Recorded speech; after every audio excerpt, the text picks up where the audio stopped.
SNMPTN gak bisa daftar sama sekali di SBMPTN dan jalur mandiri. Kira-kira kenapa ya? Yuk langsung aja kita bahas.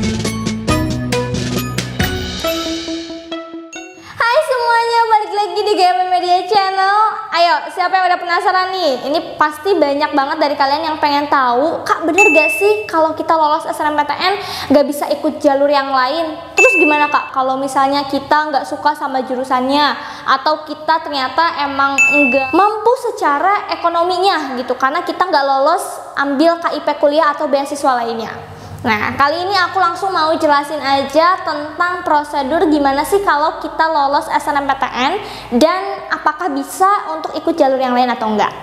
So, pertama aku mau jelasin dulu tentang SNMPTN ya teman-teman. Pastinya kalau kalian udah tahu kan SNMPTN itu jalurnya lewat seleksi prestasi akademik dan nilai rapot dan beberapa indikator penilaian lainnya yang sifatnya itu bukan tes. Nah, terus SNMPTN itu kan biasanya diadakannya di awal ya, sebelum jalur-jalur yang lain. Jadi kalau teman-teman udah daftar SNMPTN, nanti ketika masa menunggu pengumuman itu barulah nanti ada pendaftaran SBMPTN gitu kan.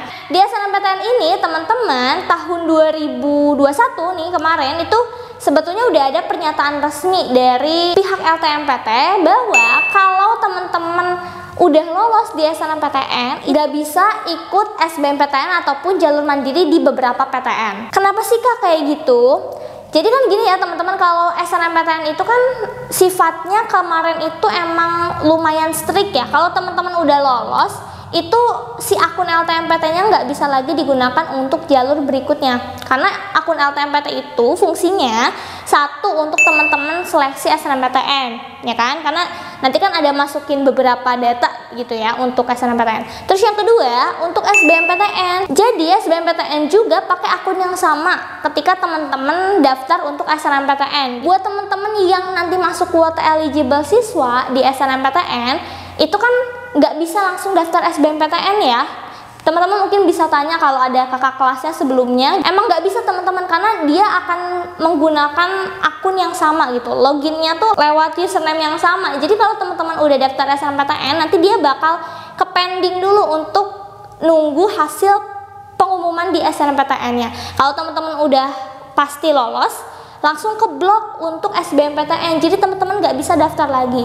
Kecuali kalau teman-teman belum lolos di SNMPTN, nanti dia akan ada pilihan untuk daftar ulang lagi ke SBMPTN. Nanti semisal teman-teman ternyata lolos SNMPTN itu kan langsung ke blok kan, nggak bisa untuk daftar SBMPTN. Kalau teman-teman nggak bisa daftar SBMPTN, artinya teman-teman nggak bisa ikutan UTBK kan. Jadi teman-teman nggak punya skor UTBK. Nah, yang menjadi salah satu indikator kelolosan di SBMPTN. Kalau teman-teman nggak punya skor UTBK, beberapa jalur mandiri juga ada yang menggunakan skor UTBK. Bahkan kalau yang kemarin itu lumayan banyak ya yang menggunakan skor UTBK.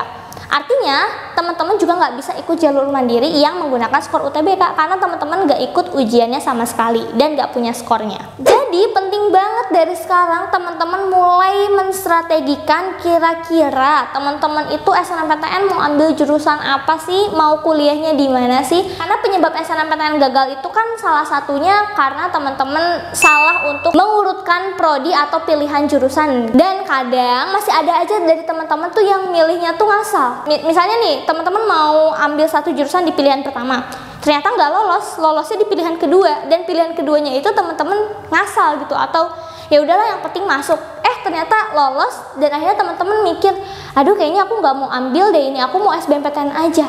Nah itu udah terlambat ya, karena teman-teman nggak bisa ikut SBMPTN kalau udah lolos di SNMPTN. Jadi penting banget untuk memilih jurusan yang emang sesuai dengan passion ataupun minat dan bakat teman-teman lah ya di situ. Nah terus gimana Kak kalau yang ngomongin tentang beasiswa? Misalnya teman-teman daftar KIP kuliah gitu ya. KIP kuliah itu kan sebelum lolos di SNMPTN itu kan kita daftar duluan kan. Kita daftar, abis gitu kita daftar di SNMPTN, baru nanti pengumumannya tuh kelihatan kita lolos atau enggak. Terus kalau lolos apakah KIP-nya juga lolos atau enggak.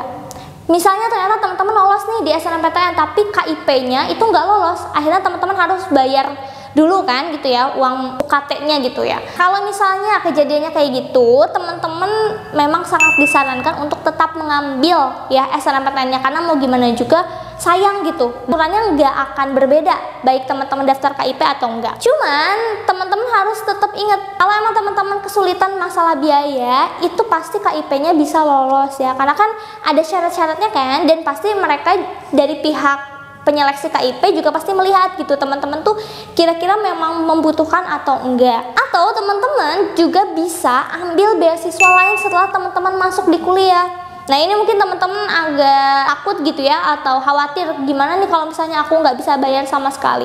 Nggak usah khawatir teman-teman, karena beasiswa itu banyak banget ya selain KIP kuliah. Kita juga udah pernah upload tentang beberapa beasiswa yang bisa teman-teman ambil untuk memenuhi kebutuhan selama 4 tahun kuliah. Nah beasiswa ini bisa teman-teman ambil kalau udah melewati 1 semester atau 2 semester di PTN-nya. Jadi nggak perlu khawatir ya, masih banyak jalan yang lain, alternatif yang lain. Intinya kalau SNMPTN sudah lolos, lebih baik diambil dan sangat disarankan untuk diambil, karena kalau nggak diambil teman-teman akan kesulitan sendiri ya, nggak bisa ikut SBMPTN, terus juga nggak bisa daftar jalur mandiri yang lain. Nah semoga teman-teman terbantu ya dengan penjelasan aku kali ini, dan kalau masih ada yang mau ditanyain boleh kalian komen di bawah, dan nanti kalau misalnya kita butuh penjelasan lebih lanjut bakal dibuatin video lagi.